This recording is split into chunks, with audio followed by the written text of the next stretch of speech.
Hello and welcome to Frontline Conversations. My name is Bashir Abbas, and I'm delighted to be joined today by Mr. Gideon Levy.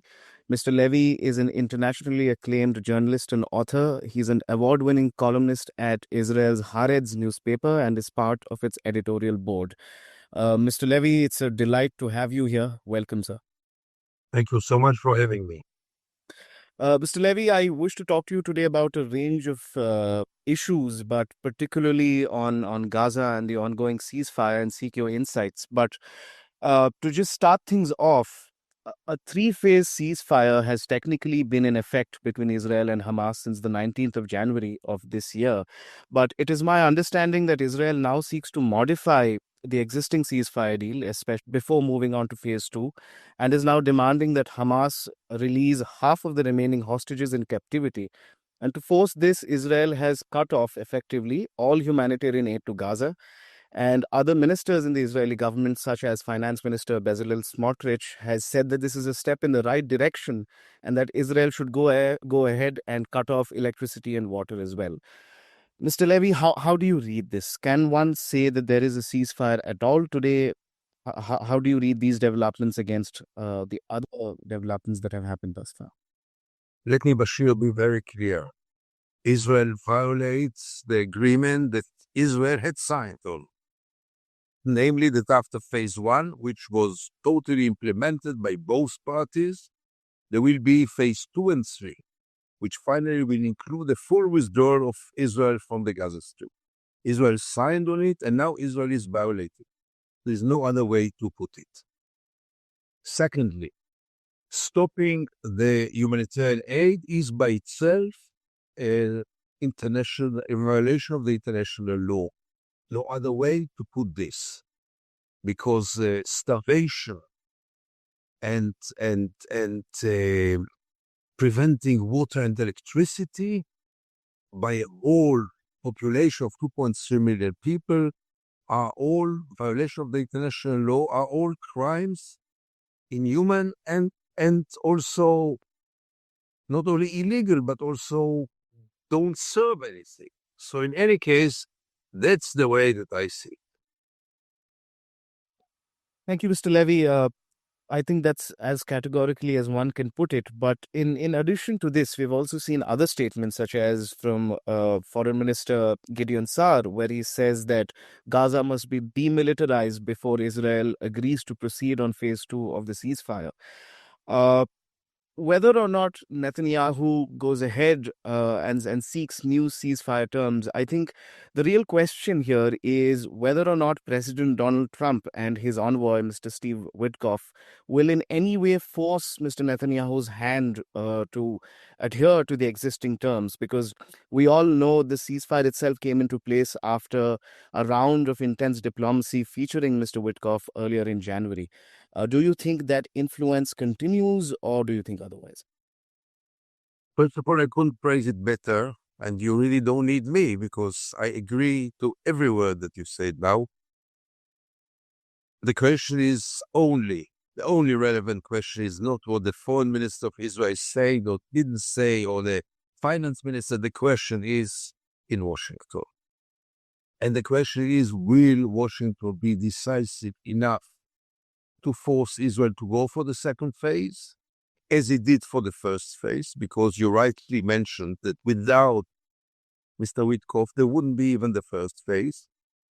And unfortunately, there are too many signs that the Americans let Israel decide, which means getting back to war.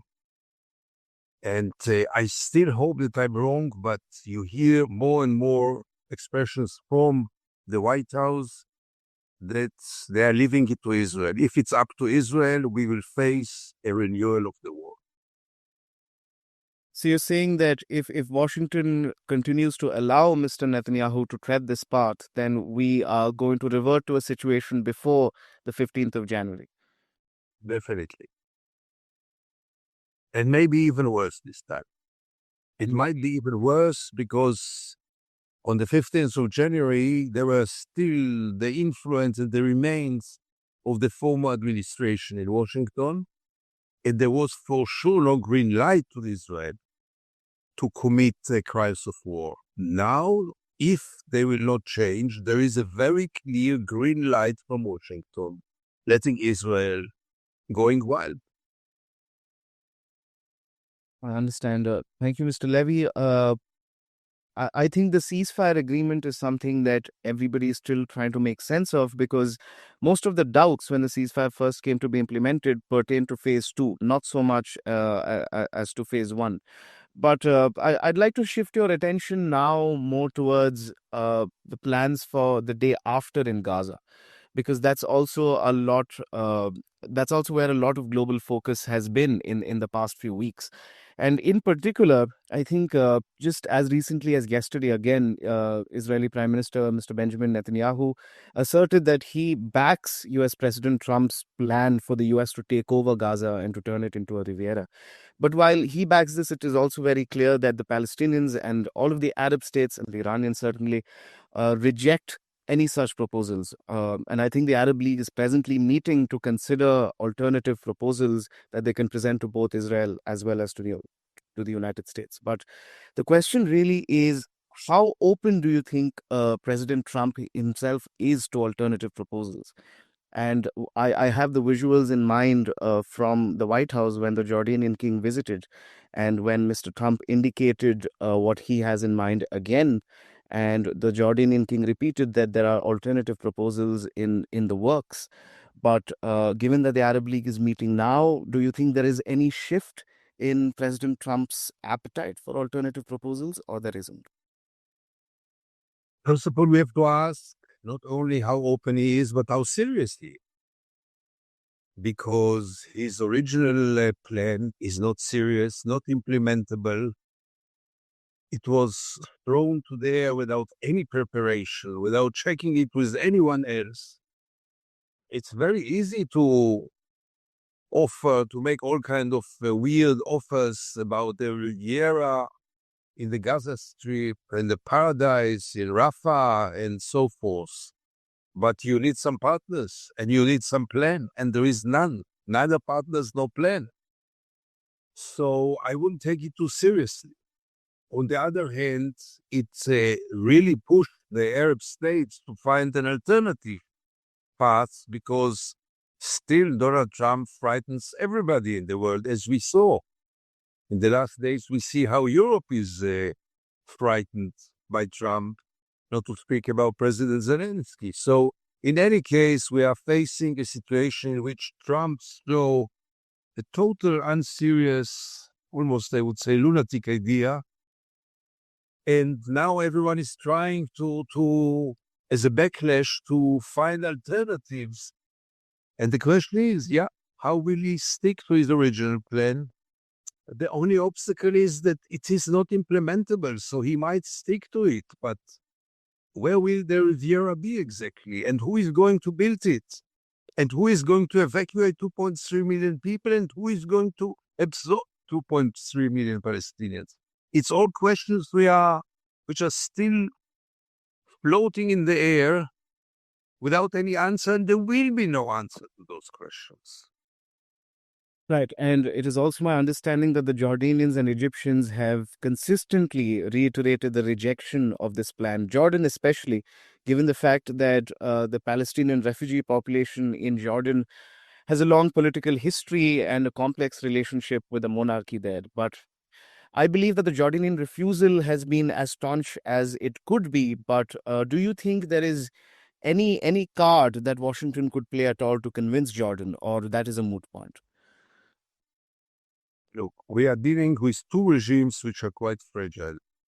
The Jordanian even more than the Egyptian. But both are fragile.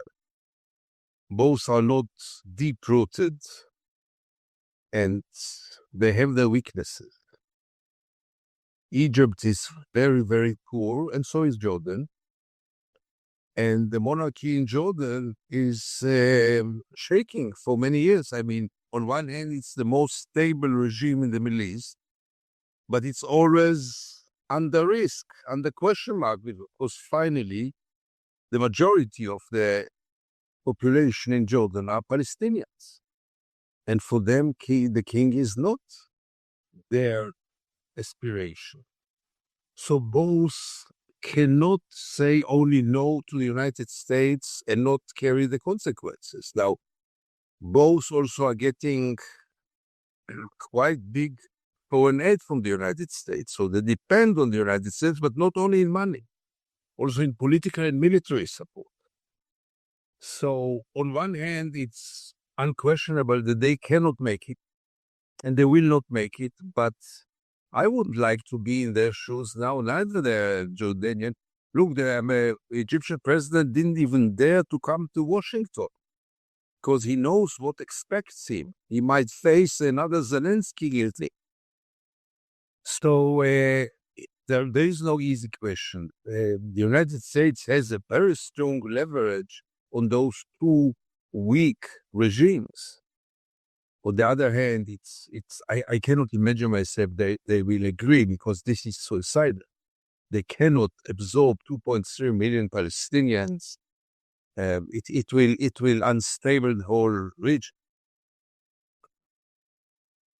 Absolutely.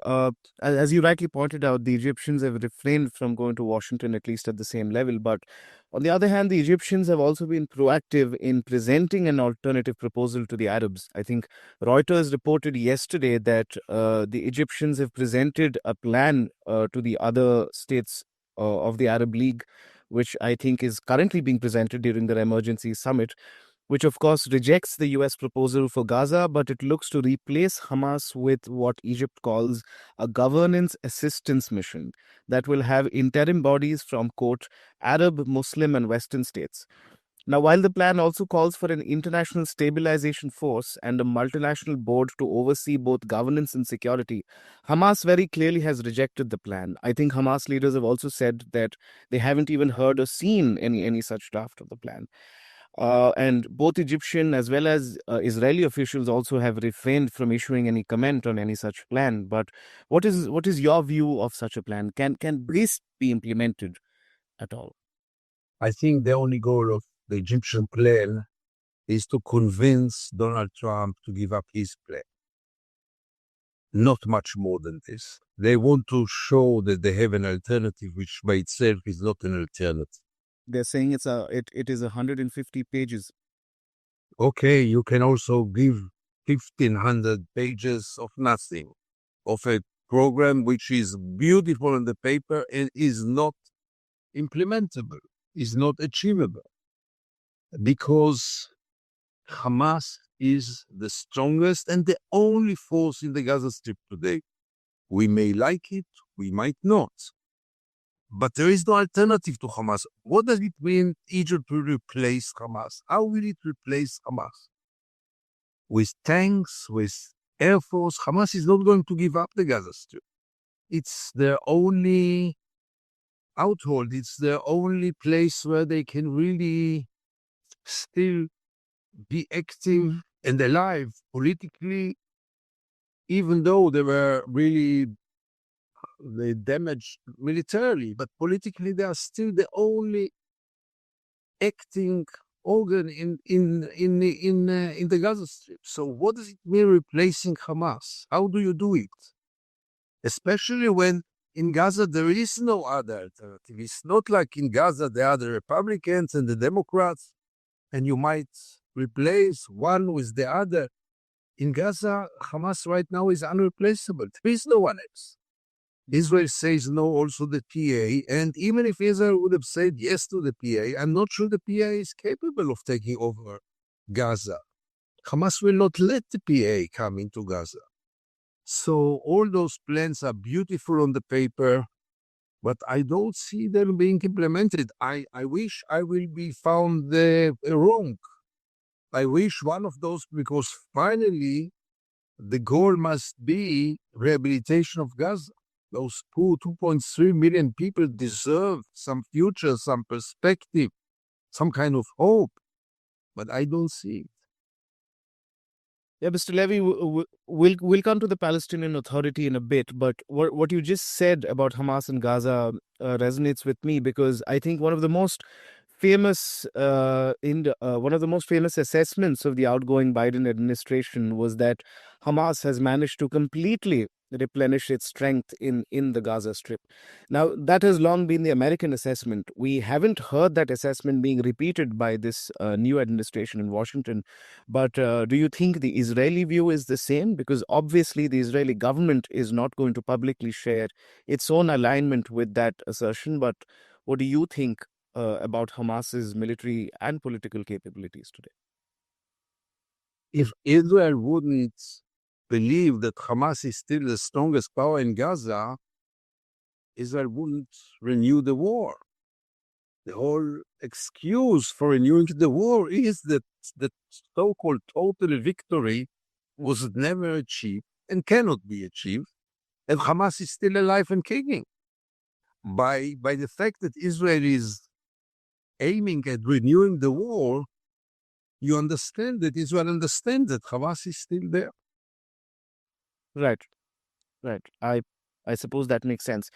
But since we're talking about the equation between Washington under the Trump administration as well as Prime Minister Netanyahu's office, but for a second, if we set aside the plans that or the so-called plan, if it can be called one, by President Trump for the Gaza Strip, and we consider rational pathways to peace, how likely is it that Israel will accept any plan at all, regardless of whether it calls for a rollback of Israel's settlement expansion in Gaza and in the West Bank or otherwise? But I think you'll understand what I'm really asking is what of the two-state solution today? No, the two-state solution died long time ago, unfortunately. And it for sure cannot be revived in the present circumstances.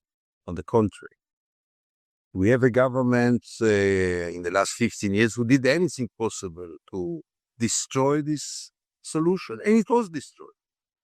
There are 700,000 Jewish settlers in the West Bank who will never be replaced and never be evacuated. Without their evacuation, there is no room, no physical room for a Palestinian state, not for a viable one. And therefore, I think it's about time to stop dreaming and talking about the two-state solution, because it will never be achieved. It's a train that left the station. And we have to look for a new discourse, for a new vision. And the only vision left, except of an apartheid state, is obviously a democracy between the river and the sea. I don't see any alternative to this. It's a long way to go, but at least let's start talk about it. Let's start dream about it. Let's start realize that the only choice now is between an apartheid state between the river and the sea or a democracy between the river and the sea. So, if I were to ask you to reconcile that assessment with the other assessment of Hamas continuing to be one of the most, if not the most dominant forces in Gaza, and Hamas has consistently been clear that it cannot accept any version of the Israeli state. Of course, Hamas's own views have evolved across the last decade, but post October 7th, the global understanding has been that they continue with their rejection of Israeli sovereignty. Given that context, how would you explain the end of the two-state solution? The end is in facts on the ground, not in a position of Hamas or position of Israel. Will Hamas accept this one state that is not Palestine? First of all, that's their claim to fame. I mean, from day one, they were calling, the problem is that they want an Islamic state. And this will be obviously out of the question. Nobody will be pleased by the one-state solution. The Jews will have to give up their dream of a Jewish state. The Palestinians will have to give up their dream about the Palestinian state, and the Hamas will have to give up his dream about an Islamic state. But I'm asking again and again, what is the alternative? And right now, look, I am so open. If someone will come and tell me, listen, the two-state solution may be revived, I'll be so happy, but I don't see it happening. And to continue to speak about a dead body as if it can get back to life is just playing to the hands of the occupation. Because by the end of the day, we all play this game. The Americans, the EU, the PA, India, any other country, Israel, even in certain times. We always say two-state solution, but not now. One day, we don't know when. And by this, we give the illusion that there is a solution. It's only a question of timing. But there is no solution because the two-state solution is dead. How can you use it as a vision for the future when there are 700,000 Jewish settlers there? And I don't know anyone serious who believes that they can be evacuated. They are the strongest actor in Israel's politics. It is a violent, very powerful group in Israel politics, unless, the Americans will come one day and say, evacuate the settlers immediately. I don't see this happening either. So again, if the two-state solution can be revived, I'll be the first supporter. I don't see it happening. And therefore, we have to realize that we are left with two alternatives, apartheid state or a democracy. And we all should choose. If it's about an apartheid state, so, we have it by now and we can continue with it until the world will say its word about the second apartheid state after South Africa. But if we don't accept an apartheid state as a legitimate phenomenon, which I don't, then we have to realize that the only alternative is a democracy. And we have to start to talk about it and build it. Right. So you're saying that the fait accompli on the ground is so strong that the two-state solution has effectively been scuttled. I understand with that reasoning, but as you yourself pointed out, the lingua franca for support for a potential Palestinian state continues to be the two-state solution across the official positions of states, including that of India. It's a lip service, Bashir. It's a hollow lip service. It's very easy to say two-state solution. It sounds so good. It is a good solution. But if we continue to say, what did the world do, and Israel included, to implement this two-state solution in the last 50 years? Nothing. The only one who were active about it were the settlers. And they achieved a lot. And now it's irreversible.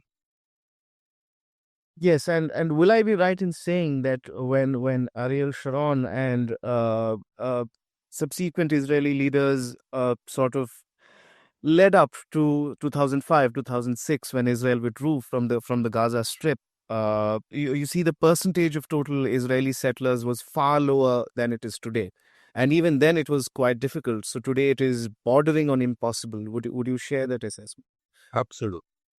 So before Oslo, after Oslo, Israel tripled and more the number of settlers.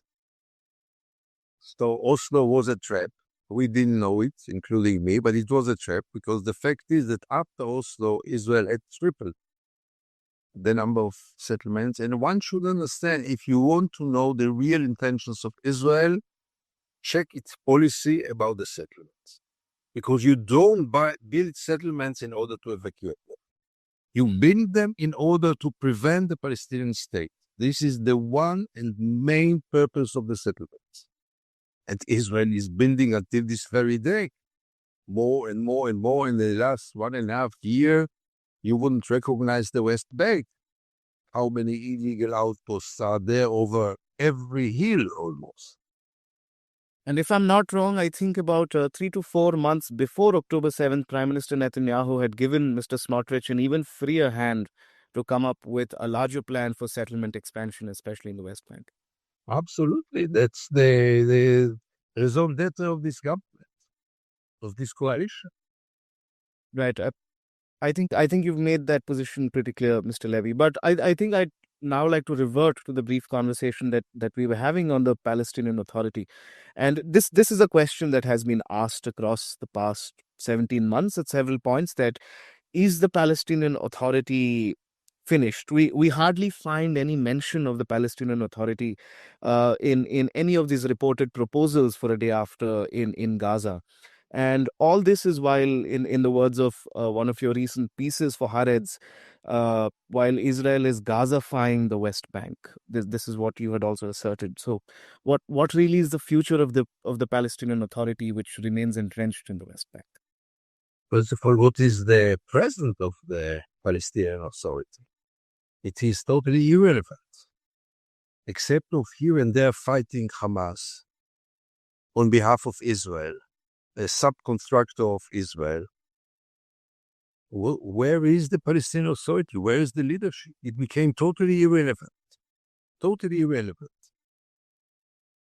I mean, if someone can change because the PA is calling for a dramatic reform, first of all, from the point of view of generation, Mahmoud Abbas generation has to go. They didn't achieve much for the people, and they have to go. And I don't see it happening. Even if you speak now about the successor, the possible successor of Abbas, who is almost 90, all of them are from the same school. All of them are from the same generation, more or less, so they're 10 years younger. But that's the school that brought the Palestinians to the place today in which there is no perspective, no hope, and quite lonely in the world. I mean, there is a lot of empathy toward the Palestinians, more than ever, all over the world, especially in the last 1.5 years ago. But how do you translate this empathy, this popular empathy, into political steps? This wasn't achieved yet because governments are still pro-Israelis, governments are still pro-Zionists, governments are still turning their back to the Palestinian cause. You're right that there have been a number of polls coming out of the West Bank in the years even preceding October 2023, which have repeatedly reaffirmed the wide unpopularity of the Palestinian Authority and Abu Mazen himself in the West Bank, even if people continue to respect Abu Mazen as a political figure that I believe they do not continue to have faith in the Palestinian Authority's ability to administer without being corrupt.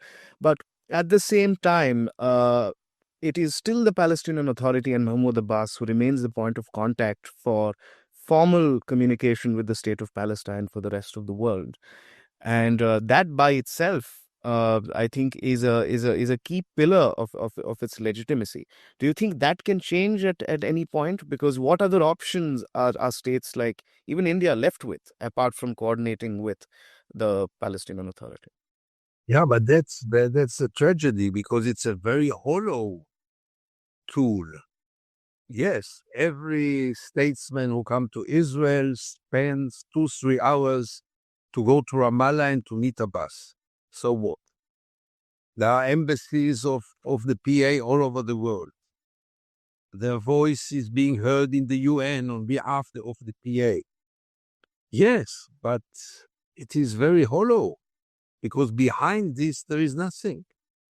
No leadership, no plan, no capability to take over. I don't blame them. Maybe they are acting in an impossible world in which Israel really does not let them any kind of space to become a government, to become a meaningful political body. But the outcome is that it's totally hollow. Look, I'm traveling in the last 35 years, at least once a week in the West Bank. There is no PA. I mean, here and there, you see maybe they are in charge of cleaning the streets and some schools, some health care, which is also very poor, but it doesn't function. Right, and I think this is also in line with your reasoning again in your column where you say that if a third intifada does break out in the West Bank, then Israel would certainly have instigated it.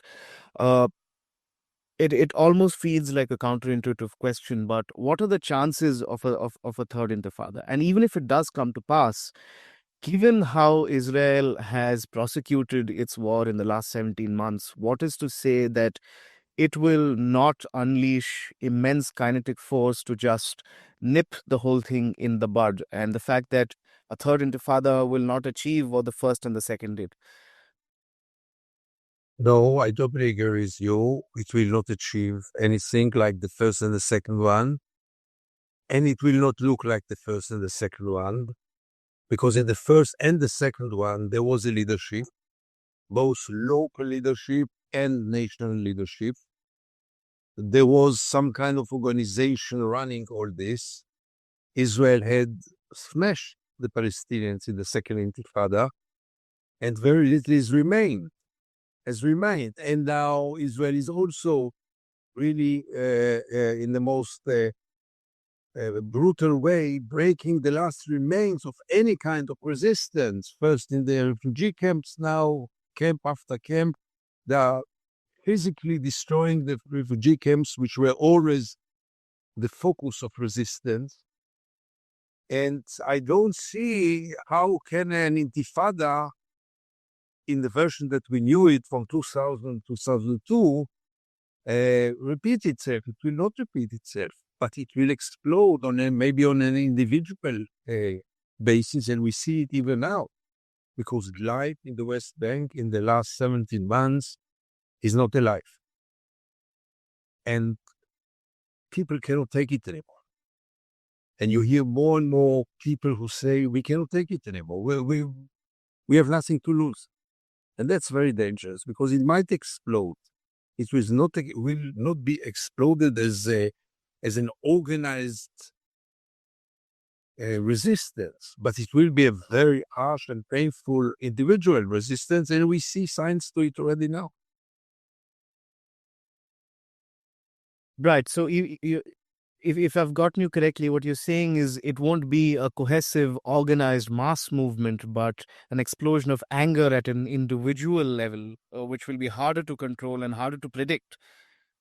That's what you're saying. Like, of people who have nothing to lose, but really nothing to lose. Mm-hmm. Right. I think since you also mentioned that life in the West Bank is in despair, but compared to that, if you look at just Gaza alone, I think it's too early to talk of reconstruction. But despite that, the United Nations has already estimated the bill of reconstruction in Gaza to be at least 53 billion US dollars.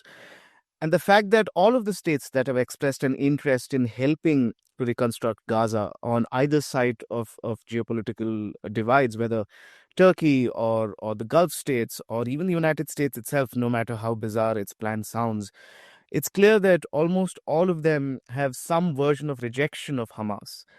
But the fact that this amount of capital for reconstructing Gaza cannot come from anywhere else. So, would you not say that both of these facts are sort of running against each other? Because as long as Hamas exists in Gaza, and as you say that it continues to be there and potentially will be there, the funds for reconstructing Gaza will also not come. Do you think that is a fair assessment? A very fair assessment. And nobody knows how to get out of it, because Israel went to this war without having any clue what will be the day after, and without any plan for the day after. And we are almost in the day after, and there is a vacuum in which Hamas is the only actor, and there will be no reconstruction with Hamas, as you rightly said, and there will be no scenario in which Hamas will give up its outhold in the Gaza Strip. Its hold in the Gaza Strip, because that's his only asset now.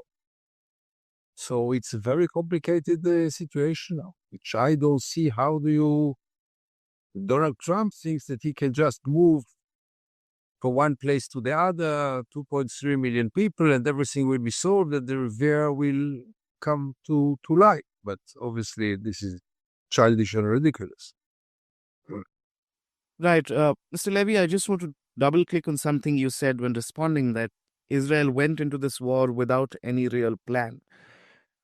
Now Gaza is one front. We saw that across the 17 months, Israel also launched another war in Lebanon, against Hezbollah, eliminated almost its entire senior leadership rather successfully, and now is in a ceasefire with Hezbollah despite some sporadic bombardment.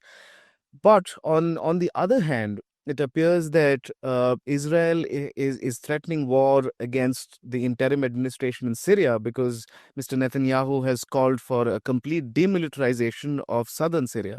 Now, at first glance, this seems to be rather unacceptable to the interim administration if you look at the outcomes of the national dialogue, which was recently held in Damascus. But do you think Israel is also committed to expanding the current war and going even further into Syria? Because so far HTS has sort of refrained from really involving itself in the war in Gaza or supporting Hamas beyond rhetoric. Do you think that there is the risk of entanglement in the future should Israel go ahead? It's not question of thinking, it's question of looking at what Israel is doing. Instead of trying to open a new chapter with the new regime in Syria, which at least for the moment seems quite promising, I must tell you. Maybe we will be all disappointed. Maybe it's just a illusion. But right now, until now, they didn't do what? Mistake. And it seems like they are looking for a new future for Syria. Why not to join this future? Why to sabotage it? Why to see the weakness of Syria as an opportunity to conquer and to beat and to kill and to destroy, instead of seeing the weakness of Syria as an opportunity to make peace with Syria? But all those things in Israel are not even discussed. For Israel, under the current government, with the current public opinion, I must say, the only language that Israel is speaking now is the language of using military power, military force, nothing but this. Traditionally, I think the Israeli government has made it clear that they are more comfortable with tolerating Assad than with the Islamists in opposition. But now those same Islamists are in power, technically. But across the last few weeks, they've also been taking some steps to sort of show that they are not in alignment with earlier Iranian-led plans in Syria, and that they wouldn't allow for the axis of resistance to continue operating the way that they used to in the past. But clearly, these actions alone have not increased any trust that Israel would have in these actions. Iran is absent in Syria. Iran is out of Syria. That's another reason why Israel should have taken this opportunity to open a new chapter with Syria. But again, if you believe that your only language is the language of using military force, if you believe that you can live only on your sword, and that's the case of Israel, all those things are just either traps or illusions or lunatic dreams of leftists, but none of them is serious, because finally the only way for Israel to exist and to survive is by its military force. Kill as much as we can, destroy as much as we can, conquer as much as we can. That's our only guarantee. That's the mindset in Israel. Are there any sources of pressure at all on the Netanyahu-led government in Israel currently? Only the American one, and that's the only relevant pressure, because all the other pressures are not relevant to him. There's a strong pressure on Netanyahu to release all the hostages. There is a strong pressure in Israel to replace Netanyahu. A big, massive opposition. But that's not his political base. And therefore he couldn't care less about it. And his political base is very solid and will accept him no matter what he will do. And therefore it is the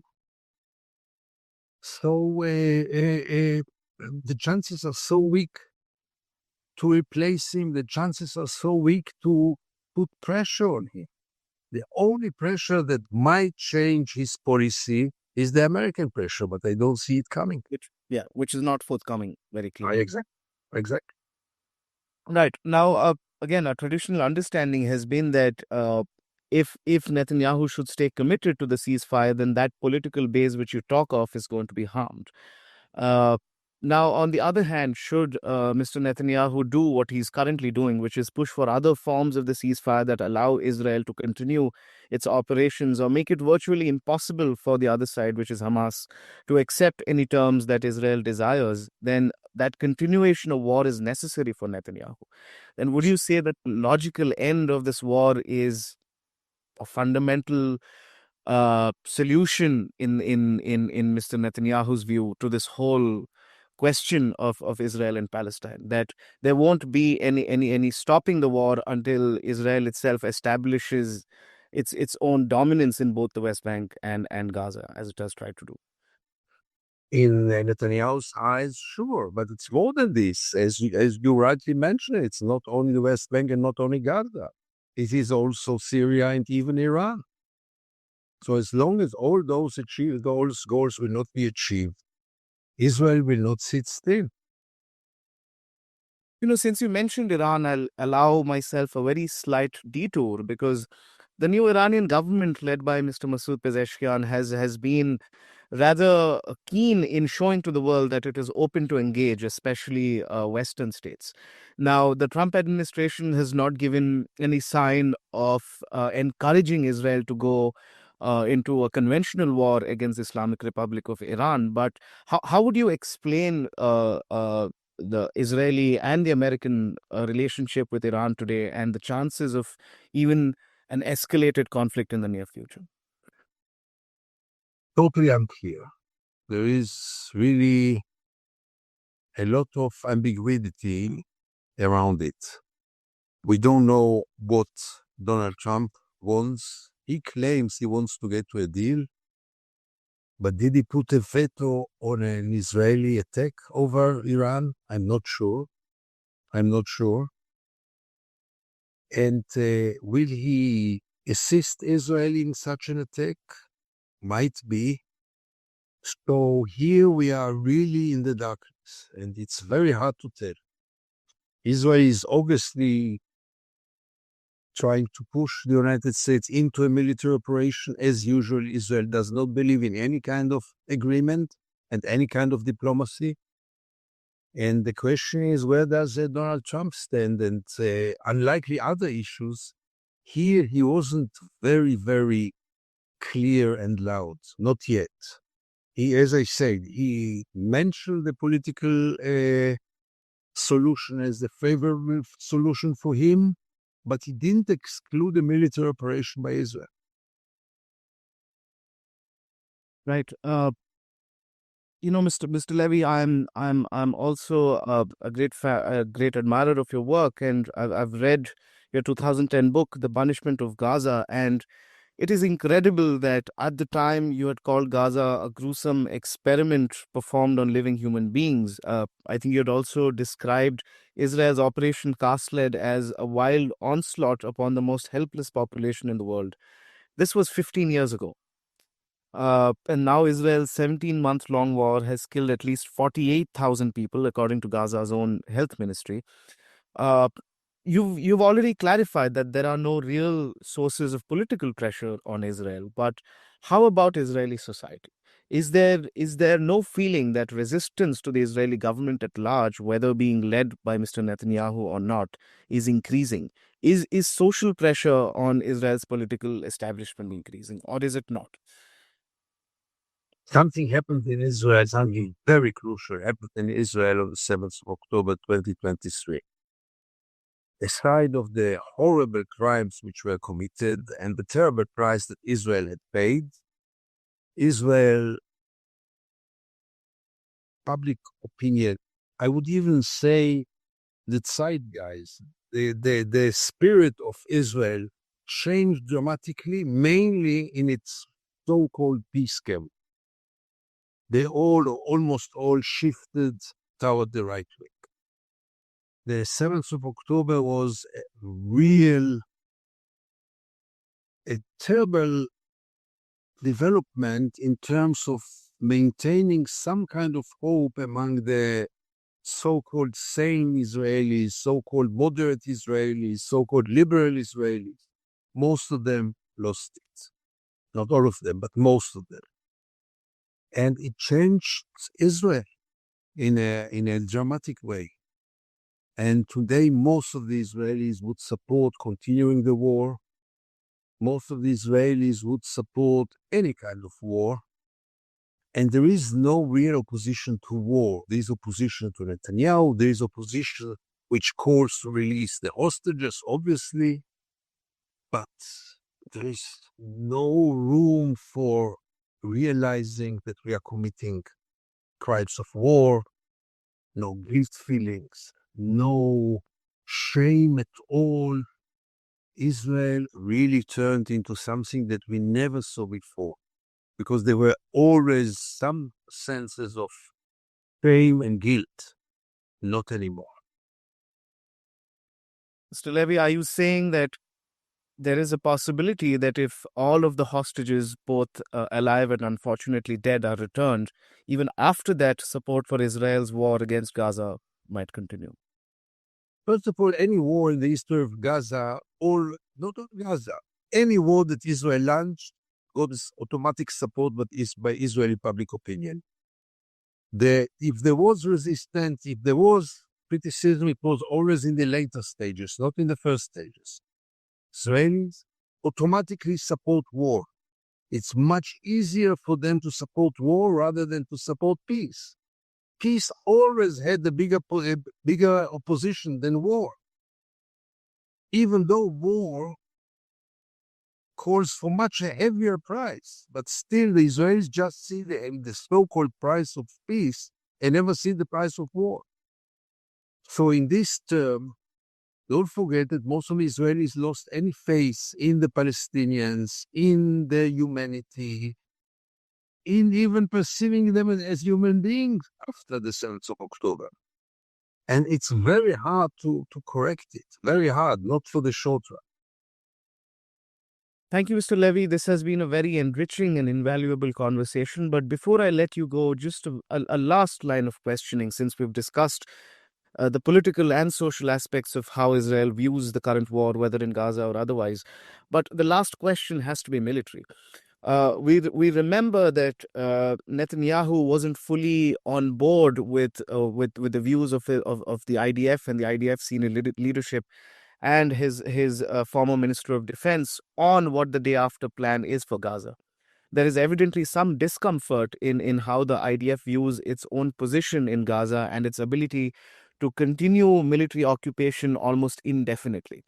What happened to that resistance from the military establishment? Has that completely died down? Has Netanyahu's view of is the Israeli occupation uh, subsumed any such resistance, especially after firing his former Minister of Defense? Where has that military view gone? First of all, the military changed by itself. There's a new generation of generals and commanders, high-rank commanders. Even after you have done? Yes, sure. It's a process which is going on years. More and more settlers are in higher positions. The settlers took it as a project to serve in the army and to get to the highest ranks. And you see it already happening. For example, the highest commander of the West Bank is a settler. And you can feel it in every decision that he's getting. But that's only one side of it. The army by itself is traumatized from the 7th of October, obviously, because nobody can deny that was the greatest fiasco ever in the history of military army. And the correction comes not from really understanding that in the base of it was a terrible arrogance. In the base of all the fiasco, there is a big, big arrogance believing that Israel can live only on its sword and will live forever only on its sword. But the right conclusions are not being taken. On the contrary, what we say in Hebrew, what was not achieved by force will be achieved by more force. And that's the way of thinking now. And the army is on one hand beaten, but on the other hand gets now a lot of support to be more offensive, more cruel, more brutal, and more barbaric. There is no more any criticism about being barbaric in Israeli society.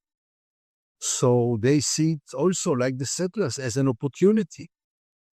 And the army is taking this opportunity, at least part of the army, because you can do now whatever you want in the army.